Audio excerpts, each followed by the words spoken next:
Allergy ആസ്മയായിട്ട് മാറുമോ? ചെറിയൊരു തുമ്മലിൽ നിന്ന് മാത്രം തുടങ്ങി അത് മെല്ലെ ഡെവലപ്പ് ചെയ്തിട്ട് പലരിലും ചുമയായിട്ടും വീസിംഗ് ആയിട്ടൊക്കെ എന്തുകൊണ്ടാണ് മാറുന്നത്? അലർജിക് റൈനൈറ്റിസ് എന്ന് പറയുന്ന അസുഖം പലപ്പോഴും അൺട്രീറ്റഡ് ആയിട്ട് അല്ലെങ്കിൽ മരുന്നുകളൊന്നും എടുക്കാതെ ഡെവലപ്പ് ചെയ്തിട്ട് ആസ്മയിലേക്ക് മാറുന്നുണ്ട്.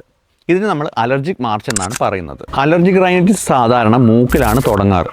മൂക്കടപ്പ്, തുമ്മൽ, മൂക്കിനുള്ള ചൊറിച്ചിൽ എന്നുള്ളതൊക്കെയാണ് സിംറ്റംസ് കാണുന്നത്.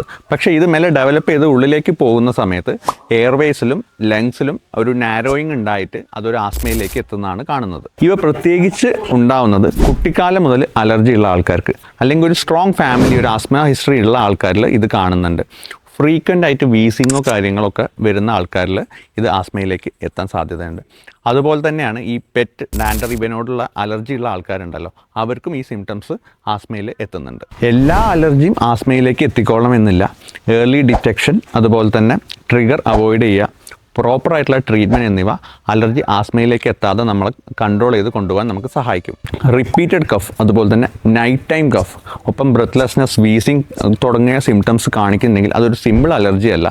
പ്രോപ്പർ ഇവാലുവേഷൻ ചെയ്ത് പ്രോപ്പർ ട്രീറ്റ്മെൻറ്റ് പോയാൽ മാത്രമേ ആസ്മയിലേക്ക് എത്താതെ നമുക്ക് പ്രിവെൻറ്റ് ചെയ്യാൻ സാധിക്കുള്ളൂ. അലർജി ഒരു സിമ്പിൾ ആയിട്ടുള്ള ഒരു അസുഖമായിട്ട് നിങ്ങൾ ആരും കണക്കാക്കരുത്. കാരണം ഇത് പ്രോപ്പറായിട്ട് ട്രീറ്റ് ചെയ്തില്ല എന്നുണ്ടെങ്കിൽ ഇതിൽ ലങ്സിൻ്റെ ഇൻവോൾവ്മെൻറ്റും ആസ്മയിലേക്കൊക്കെ എത്താൻ സാധ്യതയുണ്ട്. അലർജീനെ പറ്റിയിട്ടും അതുപോലെ തന്നെ ആസ്മയെ പറ്റിയിട്ടുള്ള സംശയങ്ങൾ നിങ്ങൾ താഴത്ത് കമൻറ്റ് ചെയ്യുക.